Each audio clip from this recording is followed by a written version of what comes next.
I'm Amanda, 25. And I swear, people are acting like I committed some terrible crime just because I didn't want to settle down with some guy I was only dating for 5 months. Like, since when is wanting to have fun and live your life a crime? I met Mark at this bar downtown. He was cute in that boy next doorway. Not usually my type. I usually go for guys with a bit more edge, but he was funny and paid attention to me, which is more than I can say for most guys. We hit it off immediately, and the first few months were actually amazing. He took me to all these cool places, listened to me talk about my day, and the chemistry was definitely there. Mark was one of those guys who just loves to do things for people. At first, it was sweet he'd bring me coffee in the morning, fix things in my apartment that were broken, give me rides when my car was acting up. I thought it was just his way of showing he cared, and I did things for him too. I made him eggs one time and posted it on my story with wifey duties as a joke. He loved it. But then things started to shift. He started doing more and more for me. And honestly, I didn't ask for half of it. He'd just show up with groceries or spend his Saturday putting together furniture I bought. I mean, it's nice and all, but I never asked him to be my personal handyman. And then he started getting weird when I didn't reciprocate exactly the way he wanted. I have this group of friends, Kelsey, Jess, and Jenna. We call ourselves the Brat Squad because we're just unapologetically ourselves. We don't take crap from anyone, and we're always there for each other. One day, they came over while Mark was building my new dresser. I mean, I didn't ask him to do it. He just insisted. So we're sitting on the couch, having some wine, talking about our week, and Mark is over there sweating and building this dresser. I made a joke like, look at him building my whole room. He wants husband benefits so bad. And everyone laughed because it was funny. Kelsey said, better lock that down, girl. He's useful. It was just a joke. We were all laughing, including Mark. At least I thought he was. Jenna was being weirdly quiet, though. She just kept watching him with this soft smile on her face. Later, she even asked if he wanted water. I was like, really? He's fine. He's a grown man building a dresser he volunteered to build after they left. Mark got all sensitive about it. He was like, hey, that felt kind of weird being the joke while doing you a favor. And I was like, oh my God, we were just joking. Why is he so sensitive? It's not that deep. That's when I realized Mark was starting to take things too seriously. He was doing all these things for me and then expecting me to act like his wife or something. I started posting more about divine feminine energy and not chasing men because, honestly, I wasn't trying to be tied down. The arguments started getting more frequent. He'd complain that I didn't appreciate him enough, and I'd tell him that I never asked him to do half the things he did. One day he got really upset because I'd made plans with friends without telling him, and he said I was being inconsiderate. I was like, I'm not doing wife duties for a boyfriend. We're not married. Mark. Things came to a head a few weeks later. He was complaining again about not feeling appreciated, and I just snapped. I told him, I just don't know if I see a future with us. And honestly, I didn't. He was getting too clingy, too serious, too fast. I'm only 25. I'm not trying to settle down with some guy who's going to expect me to be his wife after 5 months. He looked hurt, but I stood my ground. We broke up, and I thought that was it. I was a little sad, but mostly relieved. I thought he'd be sad for a while, and then move on, like people do. But then a week later, I start getting texts from Jenna. She was all, I felt bad that day at your place. He didn't deserve that.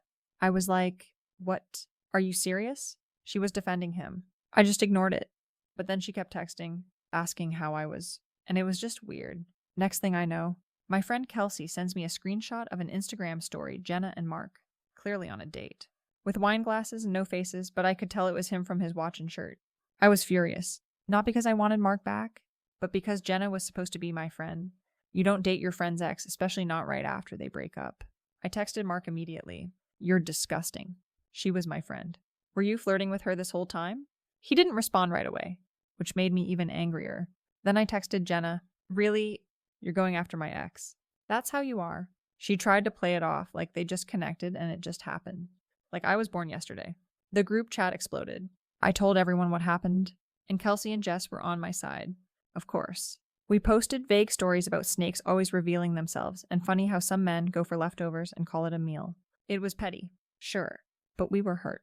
Meanwhile, Jenna and Mark are posting their cute little couple pictures, acting like they're so in love. It's disgusting. I keep seeing their stories pop up, and I can't help but look. It's like watching a car crash. You can't look away. What really gets me is how different Jenna is with him than I was. She's cooking for him, thanking him for things, texting him back right away. It's like she's trying to be the perfect girlfriend or something. Meanwhile, I'm just living my life, posting about healing and growth and all that. Sometimes I wonder if I made a mistake. Mark was good to me, I guess, but he was also so needy and sensitive. I can't be with someone who needs constant validation and appreciation. I'm not his mother, but it does sting a little seeing him so happy with Jenna. Like, was I not good enough? Or was he just waiting for someone better to come along? And of all people, Jenna, she was always the quiet one in our group, the one who never really stood out. Now she's posting these happy couple pictures and living her best life with my ex. I saw them the other day when I was out with friends. They were holding hands and laughing, looking all happy and in love. I had to turn away so they wouldn't see me. Not because I was sad, but because I didn't want to deal with the awkwardness. Kelsey and Jess say I'm better off without either of them. They say Jenna was never really a good friend if she could do that to me, and Mark was clearly just using me until something better came along. I try to focus on myself now. I go out, have fun, meet new people, but sometimes I see their posts and I can't help but feel something, not regret. Exactly, more like annoyance. Like, how dare they be so happy after what they did? I posted something the other day about karma coming for people who betray you, and Jenna texted me asking if it was about her. I didn't respond. Let her wonder. The thing is, I don't need a man to be happy. I was fine before Mark, and I'm fine now. But it's the principle of the thing. You don't date your friend's ex. It's just not done. And Mark, after all I did for him, after all the time we spent together, he just moves on with my friend like it's nothing. Sometimes I think about reaching out to him just to talk. But what would I say? Hey, I know I broke up with you, but I'm mad that you're happy with someone else. That sounds crazy. Even to me. So I just keep living my life, posting my stories, hanging out with my real friends, and if I happen to see their posts and feel a little twinge of something, I just remind myself that I'm better off. I don't need someone who's going to run off with the first girl who gives him attention anyway.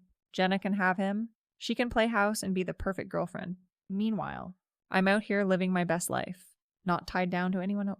That's what real freedom is, right? But sometimes, late at night, I can't help but wonder what would have happened if I'd just been a little nicer to him. If I'd appreciated him more, would he still have left? Or was he always going to, no matter what I did? I guess I'll never know. And honestly, I don't really care. I'm too busy focusing on myself and my real friends to worry about them. But if I see them out again, I might just have to accidentally spill my drink on Jenna. Not because I care, obviously, just because it would be funny. The whole situation really showed me who my real friends are. Kelsey and Jess have been there for me through all of it, listening to me vent, supporting me when I was down. Jenna, she showed her true colors. And Mark, well, he showed his too. I'm not bitter. I'm just aware of who people really are and what they're capable of. And I'm not going to let myself be hurt like that again. The next guy I date is going to have to be someone who understands me, someone who doesn't need constant validation, someone who's not going to run off with my friend. The second things get tough, and if that means I'm single for a while, so be it. I'd rather be alone than with someone who doesn't appreciate me for who I am. Mark and Jenna can have their little perfect relationship. I'm sure it's all sunshine and rainbows now, but we'll see how long it lasts. Jenna was never the most interesting person, and Mark gets bored easily. They'll probably be over in a few months, and then who will Jenna have? Not me, that's for sure. In the meantime, I'm gonna keep doing me, going out with my friends, meeting new people, living my life. And if Mark and Jenna happen to see my posts and wonder what they're missing, well, that's just a bonus. I'm Amanda. I'm 25. And I don't need anyone to make me happy. I make myself happy. And anyone who doesn't like that can get lost. A few weeks after the breakup, I was out at a club with Kelsey and Jess. We were dancing, having a good time, when I saw them, Mark and Jenna, sitting at a table, looking all cozy. I almost turned around and left. But Kelsey grabbed my arm. No way, she said. We're not letting them chase us out. This is our spot. So we stayed, we danced, we laughed. We made sure they saw us having a good time without them. And honestly, it felt good. It felt powerful. Later that night, Mark came up to me while I was at the bar getting drinks. Hey, Amanda, he said. How are you? I just looked at him. Really? Mark, you're going to talk to me now. After what you did? He looked confused. What I did? Amanda, you broke up with me. You said you didn't see a future with us. That doesn't mean you can go running off with my friend. I said, a little louder than I intended. He sighed. Jenna and I just connected. We didn't plan for it to happen. And we waited until after we broke up. Barely, I shot back. You moved on pretty fast for someone who supposedly cared about me. He just shook his head. I did care about you, Amanda, but you never seemed to care about me. Not really. You never appreciated anything I did for you. Jenna does. I wanted to slap him. Who was he to tell me what I did or didn't appreciate? Whatever, Mark, I said, turning away from him. Enjoy your little rebound relationship. I'm sure it'll last. I walked back to my friends, fuming. Kelsey and Jess could tell something was wrong, but I just shook my head. I didn't want to talk about it. I just wanted to dance and forget about him. But I couldn't forget. The more I saw them together, the angrier I got. Not because I wanted Mark back, I definitely didn't, but because Jenna had betrayed me. She was supposed to be my friend, and she went after my ex. Who does that? I started posting more about betrayal and fake friends. Nothing too obvious, but enough that they would know it was about them. Jenna texted me a few times, asking why I was being like this, but I never responded. What was there to say? One night, I was out with some friends, and we ran into Jenna alone. She was at the bar, looking sad. Part of me wanted to just walk past her, pretend I didn't see her, but another part of me, the part that still remembered when we were friends, made me stop. Hey, I said, approaching her cautiously. She looked up, surprised to see me. Oh, hey, Amanda. What's wrong? I asked, before I could stop myself. Where's Mark? She sighed, looking down at her drink. We had a fight. He went home. I almost laughed. Of course they were having problems. I knew it wouldn't last. What about? I asked, trying to sound casual. She hesitated, then said, he said I'm too clingy, that I need to give him some space. I couldn't help it. I laughed. Are you serious? That's what he said about me, that I wasn't appreciative enough, that I didn't give him enough attention. Now you're too clingy. Jenna looked embarrassed. I guess he doesn't know what he wants. Or maybe he's just impossible to please, I said, sitting down next to her. Believe me, you're better off without him. She looked at me, surprised. Really? After everything, you'd say that? I shrugged. Look, what you did was messed up. You know that, right? Dating my ex right after we broke up. That's not cool. She nodded, looking down. I know. I'm sorry. Amanda? It just happened. We connected, and I didn't think about how it would affect you. Well, it affected me, I said. But whatever, it's done now. We sat in silence for a moment, both drinking our drinks. Are you guys gonna break up? I asked finally. She sighed. I don't know. I hope not. I really like him. I almost told her that he'd probably break her heart like he did mine. But I stopped myself. As much as I wanted to, I didn't want to be that person. Look, Jenna, I said, standing up. I should get back to my friends. But good luck with whatever happens. She smiled weakly.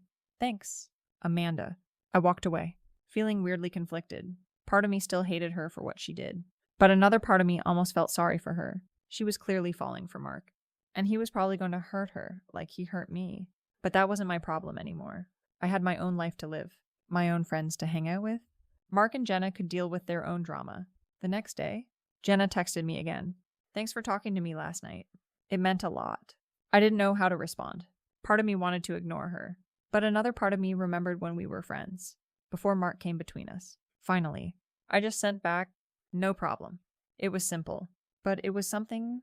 Maybe we could be friends again someday, or maybe not. Either way, it didn't really matter to me. I was over it. Mark and Jenna did break up. About a month later, Jenna told me that Mark said he wasn't ready for a serious relationship, which was ironic because that's exactly what he wanted from me. I guess he really didn't know what he wanted. Jenna was pretty upset about it. She texted me a few times, asking to hang out, but I always made excuses. I just couldn't bring myself to forgive her for what she did. Not yet. Anyway, Kelsey and Jess were thrilled when they found out Mark and Jenna broke up. See, Kelsey said, we told you it wouldn't last. Karma's a bitch. I just nodded.